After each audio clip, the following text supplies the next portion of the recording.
What's going on, guys? It's me. I'm back finally. I was on vacation for a while, so didn't really have any time to make a video or anything.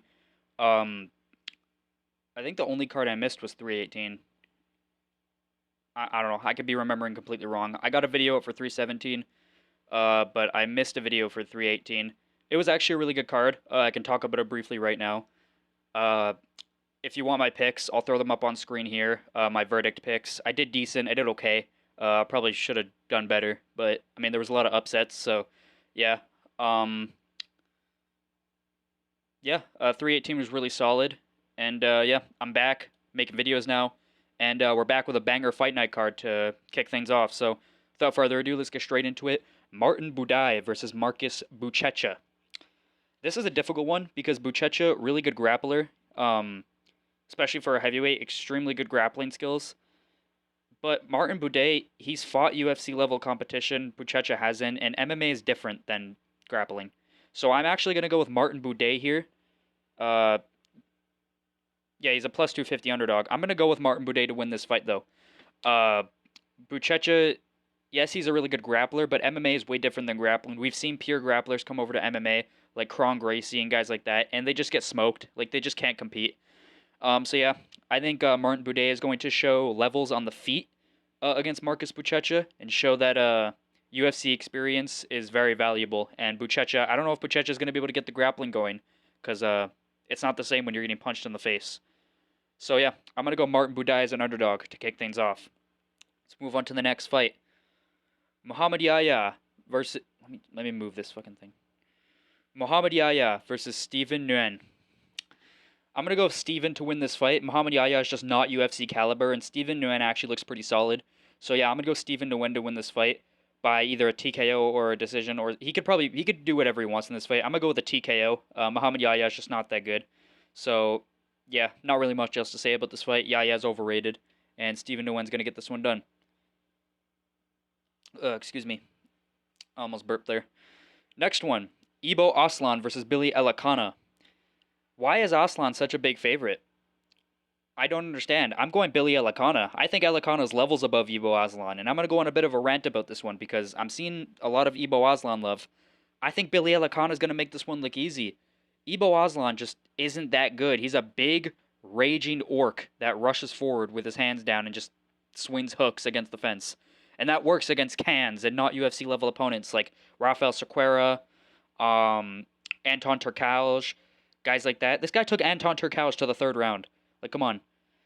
And like we've seen in his last fight, the first time he faced a UFC level opponent, Ion Cutelaba, who's like barely UFC level. That's like the lowest of low levels almost at 205.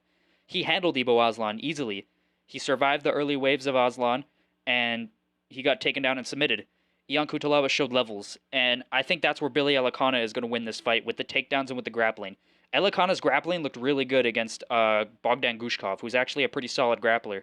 And Elakana was able to take him down in that first round and control him for like pretty much the entire round. And that fight was on short notice. Elakana is usually a middleweight. Didn't really have enough time to bulk up properly. He only weighed in at 200 pounds. I'm sure here he's going to be bigger and stronger than he was in his UFC debut. I think we're going to see a real full camp, proper version of Billy Elakana. And I think he's going to show Aslan levels. Aslan's going to go in there, be aggressive, left hook, right hook, left hook, left hook. He's just going to like be swinging wild hooks. Like in Elakana's chin is really good. Like we've seen him take lots of clean shots from Gushkov, who hits very hard, and didn't really even get rocked or anything. So Elakana's chin is clearly very good. Aslan couldn't KO Ion Cutelaba, who's been chinned multiple times, so I don't think he's chinning Billy Elakana. And if Aslan's first round blitz striking doesn't work, and you can fight somewhat, you can survive and win the later rounds. I think like I don't get the hype around Ibo Aslan. He's got power on the feet and he's big and he rushes forward and throws hooks and hooks and hooks and hooks and hooks. And he finishes these like cans that aren't UFC level. Like Rafael Cerqueira just got knocked out cold by Modestus Bukauskas. Like that just shows you the level of opponents that Ibo Aslan is beating. Modestus Bukauskas did the same thing Ibo Aslan did. Like I don't know. Ibo Aslan's just not that good, and I think Billy Elakana is levels above. I think he's more technical on the feet. He's better with his counters. I think he can snipe Ibo with a couple good shots as Ibo's rushing in. I think his defense is better than Ebo, and I think he has a slight speed advantage over Ebo too. I think he can whip body kicks. He was hitting Gushkov with a few good teeps up the middle, and I think he can keep Ebo Aslan from rushing in as much with those teeps. Those teeps are going to play a big thing, and his takedowns are really good. Ebo has shitty takedown defense, and his grappling is mid. So I think Billy Elikana can play it safe on the feet, focus on counters, and just evading Ebo's first 30 seconds, first minute of aggression, and time a good takedown as Ebo's rushing in, and probably submit him in the first round. I'm going to go Billy Elikana by first round submission over Ebo Aslan, first or second round submission. I don't think Elikana's going to gas out this time. It's not on short notice. He had full camp to prepare. And I just think Elikana's levels above from what we've seen so far. Elikana's loss to Gushkov was more impressive than any of Ebo's wins that I've seen. So yeah, give me Billy Elikana first round submission. I think he's gonna let Ebo do his thing, be aggressive, probably hit him with a few counters, keep him back with some teeps. Ebo's gonna start getting impatient, and he's gonna get really aggressive rushing in. He's gonna be mad that he's not able to get the finish. Elikana's gonna time a takedown as Ebo's rushing in, and once they're on the ground, I think Elikana can find the submission. So yeah, Billy Elikana first round submission. Taking another underdog here. Let's move on to the next fight, where we have Amanda Ribas versus Tabitha Ricci. I've been going back and forth on this one. I think I'm going to go with Tabitha Ricci to win this fight. Ribas is definitely a better striker, and we saw Ricci get completely outstruck by Yan Xiaonan in her last fight. But that's Yan Xiaonan. If Zhang Weili didn't exist, Yan Xiaonan is the best striker at 115, and I stand by that. It's between her and Lemos, but I think Yan Xiaonan's a better striker than Lemos. So yeah, definitely a better striker than Ribas. I know Ribas is a good striker. She has good volume. She can crack. But I am going to go with Tabitha Ricci because Amanda Ribas is just not good off of her back with the takedowns. And Ricci has very good ground skills. I think Ricci's going to be able to take Ribas down and just hold her there and maybe get a submission. We've seen Ribas get submitted by Mackenzie Dern in her last fight, but I don't think Ricci's as dangerous on the ground as Dern, but I do think she has the same level of control and takedowns, probably even better takedowns. So I'm going to go Ricci, taking down Ribas, not keeping this fight on the feet too long, hopefully. I mean, Ricci has been striking a little bit more recently, which I don't like going into this matchup. I'm pretty sure she's dating Callum Walsh, who's like an Irish boxer. But yeah, I think she's going to go to her roots here and grapple because Ribas is definitely the better striker, but Ricci, I think she'll be able to get the takedowns and just work on the ground here. So give me Tabitha Ricci by decision. Let's move on to the next fight. I'm excited for this one. Damon Blackshear versus Davey Grant. One of my favorite fighters in the entire UFC, Damon Blackshear, probably top 3. I fuck with Blackshear heavy, and maybe this is just me being biased, but I'm going Damon Blackshear by submission. I think Davey Grant's aggression and output is going to allow Damon Blackshear to time good takedowns. His takedown entries are really good. And once they're on the ground, I think there's going to be a big jiu-jitsu difference. Damon Blackshear's big for bantamweight. He's long. He's a really dangerous submission artist, and I think he's going to submit Davey Grant in the first or second round with something like a... Maybe Davey Grant scrambles up, gives his back, and Blackshear jumps on a rear naked, or maybe, maybe Blackshear does something crazy like a calf slicer or a twister. But yeah, I'm going to go with Damon Blackshear here. I think his jiu-jitsu is just way better than Davey Grant's, and Davey Grant's aggression is going to get him timed with a takedown. Davey Grant does have the potential to hurt Blackshear on the feet. Oh, excuse me. Almost burped again. Anyways, Davey Grant does have the ability to catch Blackshear on the feet and put him away. We have seen Blackshear get put away by Montel Jackson, and Davey Grant does have power. He doesn't have Montel Jackson power, though, and Montel Jackson has, like, a 500-inch reach for bantamweight, and he's got, like, the most knockdowns in bantamweight history. He has, like, 13 knockdowns or something. 13 or 14 knockdowns. So, Davey Grant is not as dangerous as Montel Jackson. He doesn't have the reach or the length or the speed of Montel Jackson. I think Blackshear, even in the striking, Blackshear can hold his own here. Like, Blackshear's a solid kickboxer. He's got good output. He's got good front kicks up the middle. He's going to be sticking a jab and... He's going to be sticking a jab in Davey Grant's face all night. And I think Davey Grant is going to be a little too aggressive, and Blackshear's going to time some takedowns and get a second-round submission via a... You know what? I'm going to predict something crazy here. Damon Blackshear's second-round calf slicer over Davey Grant. That's what I'm going to predict. Calf slicer for Damon Blackshear. Let's move on to the next fight. Muslim Salikov versus Carlos Leal. Carlos Leal is very hyped up. Obviously, he had that robbery loss to Renat Fakhretdinov where he clearly won all 3 rounds and just loses somehow. So yeah, Carlos Leal, very good. In his last fight, he beat the shit out of Alex Morono and finished him. This is a big step up. Muslim Salikov is very good. He's got slick striking. He's dangerous. He's fast. He's accurate.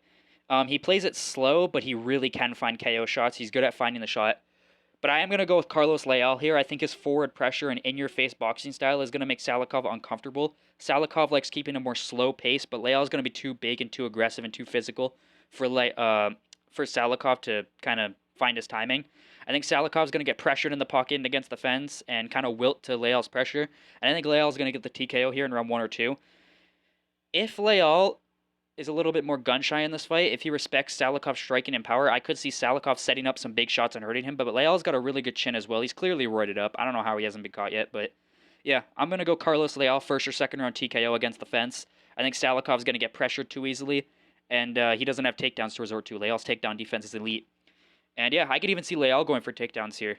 Yeah, I think Leal's the more well-rounded fighter, and the pressure and aggression is going to allow Salikov to kind of just wilt against the fence. And I think Salikov's going to get overwhelmed, and he's not going to be able to find his timing. So Carlos Leal, first or second round TKO. Let's move on to the next fight. I'm hyped for this one. Brass Mitchell, brother, versus Said Nurmagomedov.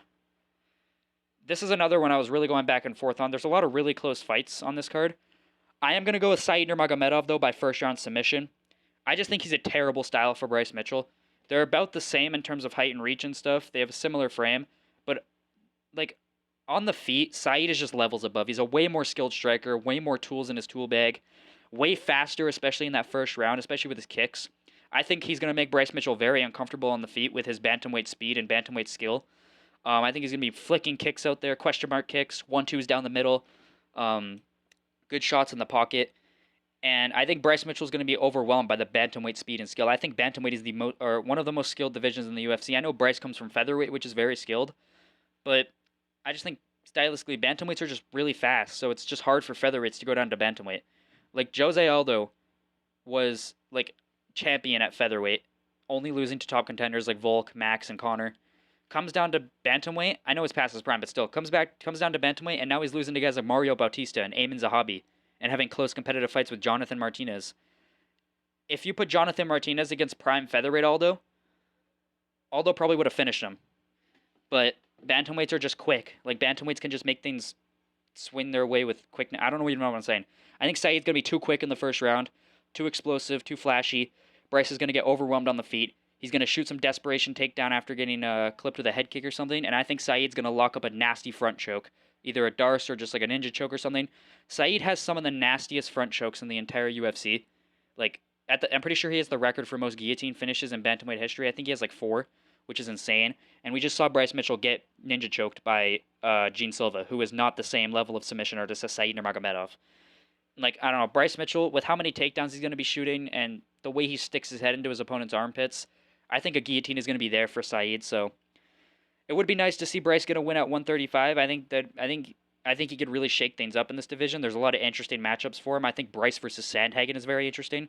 I think Bryce versus a guy like Figueiredo could be very interesting. But I think Said is just stylistically he's literally made to beat Bryce Mitchell. Too fast on the feet. He's going to overwhelm Bryce. Bryce is going to shoot a panic takedown, and Said has the nastiest front chokes of all time, and Bryce likes to stick his head into front chokes. So I'm going to go Said Nurmagomedov, first round submission. Move on to the next fight. Nikita Krylov versus Bogdan Gushkov. I'm going to go Nikita Krylov by decision. Bogdan Gushkov is a very slow starter. He kind of comes out there and kind of just waltzes around in the first round. Billy Alicana was able to take advantage of that. Took Gushkov down and held him down the entire round, and Gushkov just didn't really have the urgency. He kind of waits. Krylov's very aggressive. I think Gushkov in the first round is going to be on the back foot. Krylov's going to be aggressing, and yes, Gushkov has a lot of power, and I could see him chinning Krylov. Krylov has been knocked out once in the UFC, and it was by Dominic Reyes, who's probably arguably the best counter striker in light heavyweight history, up there with like Ankalaev and Pereira. Like, I'd say he's top 5 counter strikers in light heavyweight history. Like, he hits harder, and he's a way better counter striker than Bogdan Gushkov. And Krylov just made a stupid mistake, and we know he was ring rusted. He hadn't fought in a long time. Krylov, he's been back in there now. He's ready, and I think Krylov is going to outclass Gushkov on the feet a little bit, land the better shots with the aggression. Gushkov maybe is going to land some counters, but I think Krylov is going to mix in some takedowns as well. And I think, we've seen Gushkov struggle with takedowns in the past. He got taken down and submitted by Volkan Ozdemir, taken down and controlled for a whole round by Billy Alicana. I think Krylov can maybe even get a submission here. I'm going to go with Krylov by decision or submission, aggressive on the feet, Krylov has a slow first round, or Bogdan has excuse me. Gushkov has a slow first round. Krylov lands some good shots with his aggression. Second round, Gushkov kind of starts to pick up the pace, landing some better shots in the pocket, getting in Krylov's face. Krylov gets a takedown, holds Gushkov down, and then third round, same thing, mixes in more takedowns. I think Krylov's going to win a 29-28 decision here. It's going to be a close fight, hard one to pick, but I'm going Krylov by decision or submission. Next one, Asu Almabayev versus Jose Ochoa. I was originally going to go with Asu Almabayev, but I'm going to go with Jose Ochoa. I just think, dude, his takedown defense is good. Like, that's the first thing I want to bring up. He's shown good takedown defense, and his striking is elite. He's going to be way better than Asu on the feet. We've seen Asu Almabayev get overwhelmed and outstruck by Manel Kape. I called that, by the way. I literally said in the video, Manel Kape would overwhelm him with power and volume and crumple Asu Almabayev, which is exactly what happened. I think Ochoa can do a similar thing. He's got dynamites for hands, especially for a flyweight. I think he's going to go in there aggressive. He's going to defend a lot of takedowns, and I think he's going to chin Asu Almabayev in the second round, second or first round, with like some brutal overhand or like a straight or something. Asu just doesn't have the striking defense, and I don't think he's the level of wrestler that you need to be to take down and control Jose Ochoa. Like, obviously Asu's good, but like, who is he beaten? Like, he doesn't have any solid wins on his best win is probably like Ode Osborne or the Mateus Nicolau. Maybe he has another one in there that I'm forgetting, but like Mateus Nicolau is probably his best win. And Jose Ochoa beat Cody Durden, which chinning Cody Durden is probably just as like impressive as beating Mateus Nicolau by decision. Like, probably more I don't know. You got to chin Nicolau. That's the thing. I know he dropped him, but like, dude, you got to be finishing Nicolau if you're going to be something. Like, I think Jose Ochoa would finish Nicolau in like the first 2 minutes of the fight. And Jose Ochoa's out here chinning Cody Durden, who, in my opinion, honestly, might even be better than Nicolau. But that's up for debate. You guys can debate with me that in the comments. Who do you guys think is better? Random question down below. Who do you guys think is better, Mateus Nicolau or Cody Durden? But yeah, I'm gonna go Jose Ochoa by knockout. Let's move on to the next fight. My bad if the commentary seems a little awkward. I haven't recorded in a while, so I kind of forget how to do this thing. But next fight, we got Shar Magomedov versus Marc-Andre Barriault. I'm going to go Shar Magomedov by TKO in the first or second round. I'm Canadian, so I'm going to be rooting for Marc-Andre. But, like, Marc-Andre is just, he waltzes forward, flat-footed, tries to get aggressive in the pocket. He tries to get the clinch, grind you against the fence. Shar is going to be too elusive on the back foot and too slick and too quick, in my opinion. I think he's going to land some good counter left hooks on Marc-Andre Barriault, some good straights. And I think the speed and striking advantage, Barriault's going to get caught coming in, being aggressive. And I think Shara is going to put Marc-Andre down and finish him with ground and pound. And I don't think Marc-Andre has the wrestling to take down Shara consistently and hold him down. Like, I know we've seen it in other fights, but, like, Marc-Andre is just not that guy, in my opinion, to beat Shara. So I'm going to go with Shara Magomedov here. He also has a granite chin, so Marc-Andre's not going to finish him. And Marc-Andre does have chin issues. We have seen Marc-Andre struggle with his chin in the past. He got slept out cold by, fuck's that guy's name? Dustin Stoltzfus, that's his name. He got slept out cold by Dustin Stoltzfus, which is not a good look at all. I think Shara is a better striker and more of a knockout artist than Dustin Stoltzfus. So yeah, give me Shara Magomedov by KO in the first 2 rounds. Next fight, Petr Yan versus Marcus McGee. I'm excited for this one. Here's a hot take for you guys. I'm going Petr Yan. I'm going Petr Yan by decision. I think he's going to lose the first round, probably get dropped by Marcus McGee. Marcus McGee has dynamites in his hands, and I think he's going to hurt Petr Yan at some point. But Petr Yan's going to like up the pace second and third round. He's going to be too much. The volume, the pressure, the well-roundedness. It's too much of a jump for Marcus McGee. I do like Marcus McGee. I think he's one of the better prospects in this division. I wouldn't even really consider him a prospect anymore. In my opinion, once you become ranked, you become a contender. Like, once you have a number next to your name, you're not a prospect anymore. But, like, Marcus McGee is very good. He looked great against Jonathan Martinez in his last fight. Jonathan Martinez has just been declining, though, recently. He doesn't look as explosive as he used to. He just kind of, like, taps at the legs and has no sense of urgency. I don't know. It's not the same Jonathan Martinez that we're used to seeing, so I don't know. Still an impressive win from Marcus McGee. I think he beats a lot of guys in this division, but Petr Yan is not one of those guys. I think McGee versus, like, a Chito Vera would have been a much more interesting fight or something. But Petr Yan, I think, is going to be too much, too well-rounded, and I think Petr Yan gets it done by decision. So let's move on to the main event, the one you've all been waiting for. Robert Whittaker versus Reinier Derrida. I just butchered that name. I'm going Rainer de Ritter. I'm going RDR. Whittaker struggles with physical guys who just are aggressive and get in the pocket. We've seen it with Paulo Costa. Um, we've seen it with Hamzat Chimaev. We've seen it with DDP. All big physical guys that were able to get inside and just pressure Whittaker.